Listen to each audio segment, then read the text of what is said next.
पण sportsman spirit त्यातनं आपल्याला काय आयुष्यात आपण काय आयुष्यात शिकतो की एक प्रकारची मैत्रीत्वाचं बांधिलकी आपण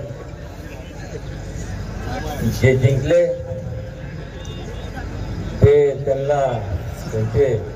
त्यांचं कौतुक करतो आणि जे हारले त्यांनी सुद्धा परिश्रम जर घेतले तर पुढच्या वेळेस हे सगळं त्यांना सुद्धा तुम्ही हारू शकता असे जिद्द पुराशी बाळगली पाहिजे.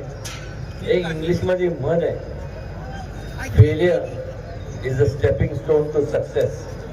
म्हणजे अपयश त्याला तुम्ही हे करू नका, पुढच्या वेळेस बघू.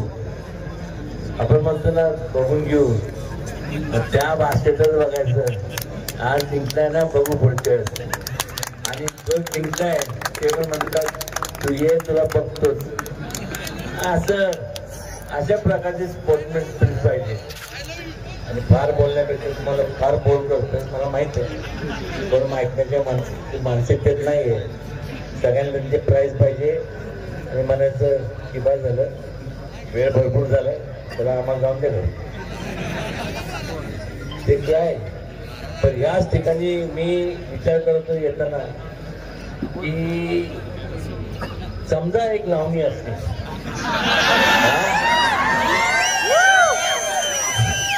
म्हणजे मॅचेस नंतर, मॅचेसच्या वेळेस नाही, नाहीतर मॅच ग्राउंड वरती कोण बोंबलायला गेलो नसतो.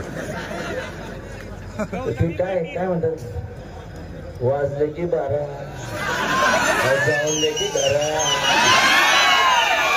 आता 1 वाजलंय, त्यामुळं आपण आपलं बक्षीस समारंभ पार पाडू. आपण सुद्धा घरी जाऊन झोपा.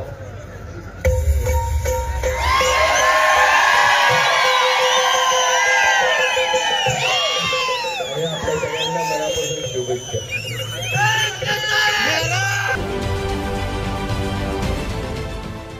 देश विदेशातील प्रत्येक घडामोडींचे लाईव्ह अपडेट मिळवण्यासाठी आता साम टीव्हीच्या सर्व सोशल मीडिया प्लॅटफॉर्मला लाईक, फॉलो आणि सबस्क्राईब करा. तसंच सर्व नोटिफिकेशनसाठी बेल आयकॉन प्रेस करायला विसरू नका.